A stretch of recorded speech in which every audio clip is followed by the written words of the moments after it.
こんばんは、ボスケです。今回はこれを開封したいと思います。これね、季節外れのバレンタインチョコじゃないですよ。ずらー SV ボニーさんのね SV205 シーモスカメラになります。この中にねカメラが入ってるんですね。では早速開封していきたいと思います。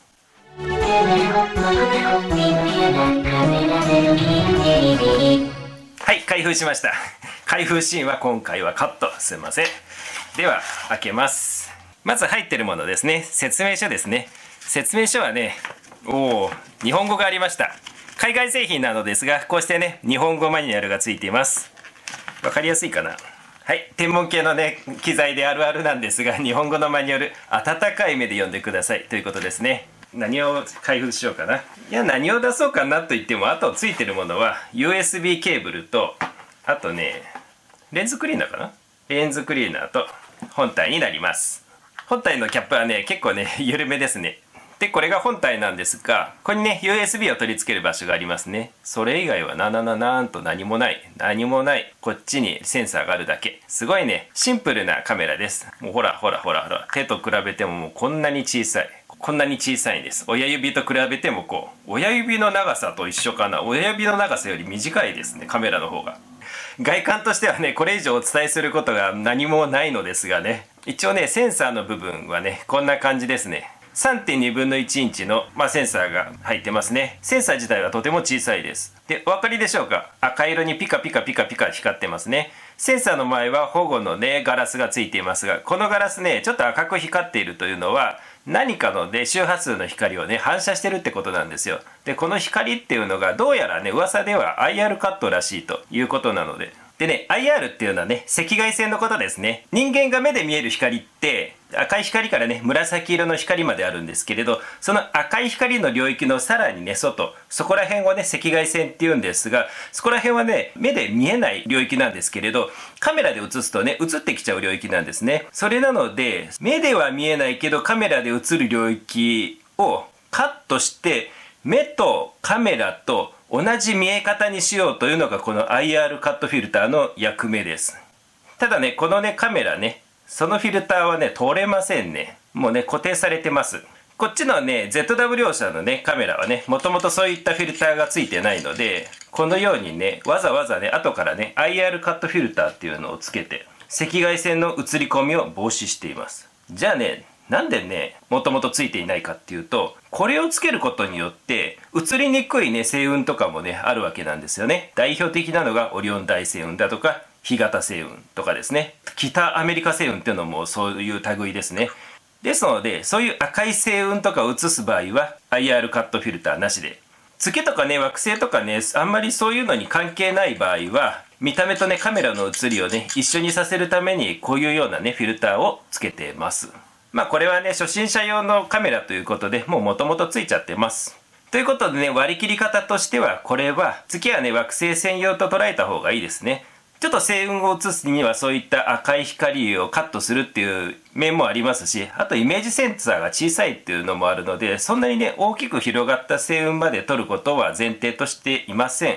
しかもねこれ値段がねほんと1万円前後ぐらいで売られてるものですので、そこまでのね役割は期待しないで買わない方が私はいいかと思います。あとはねこれがねどのように映ってくれるかっていうことなんですね。それをね今回私はねちょっとね曇ってるかもしれないですけれどね、木星とか土星を映しながら検証していきたいなと思っております。出だしの話はこんな程度でしょうか。では早速ちょっとセッティングしていきたいと思います。使うカメラはねやっぱり SV ボニーさんのねカメラですので、このね SV ボニーの望遠鏡を使っていきたいと思っております。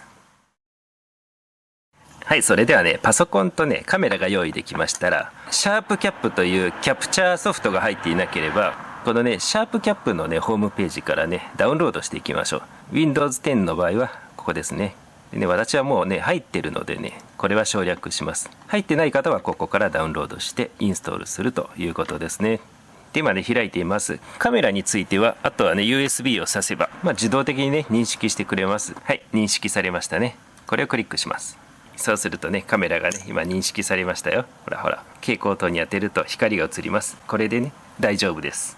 でね、今ねシャープキャップとあと SV205 で撮影してるんですけれど、今ね月をね撮影しております。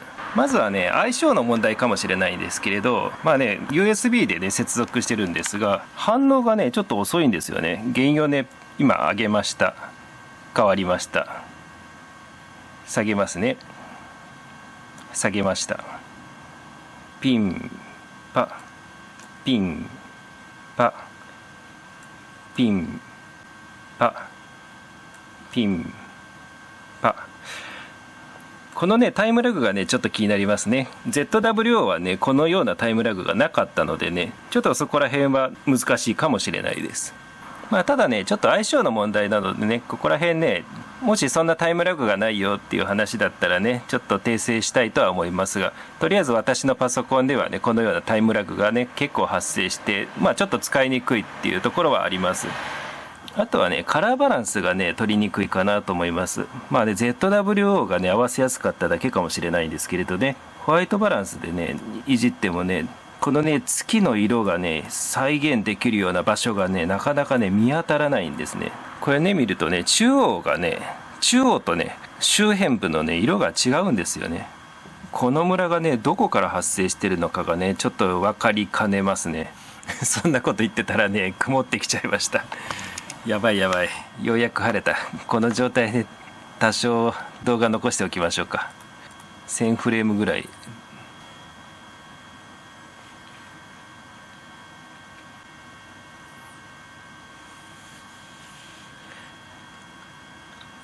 昼間はねすごい晴れるんですけれどね、夜になるとね急にね雲がねワクワクワクってね湧いてきてね、今日ねようやくね晴れたなと思ったんですけれど、また雲が湧いてきてしまいました。これがねいつまで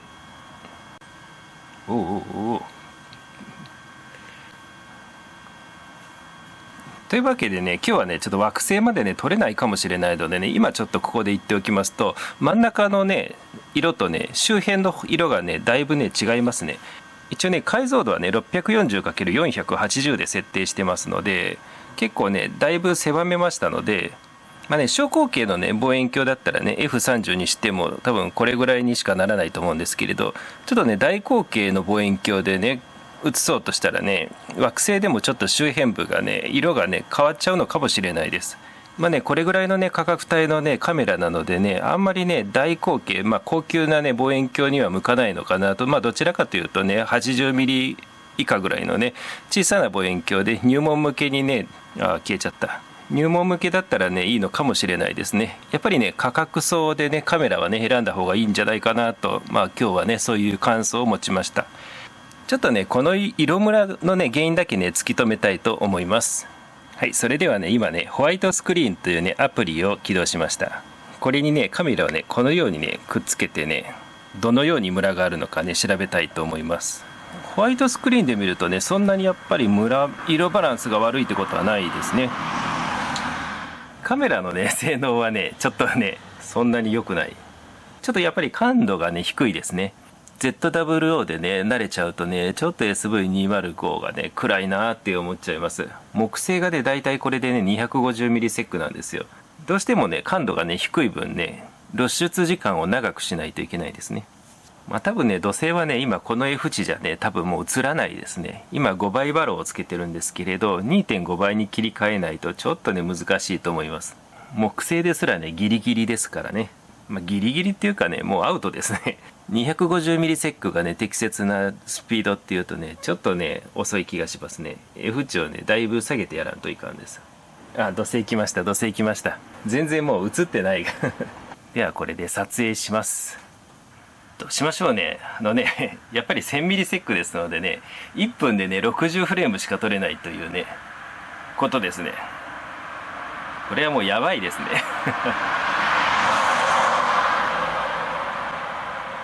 まあ私の結論では SV205 はちょっと惑星には向きませんということですね。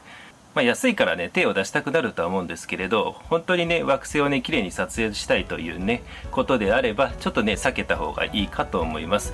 もうちょっとね上のグレード狙ってください。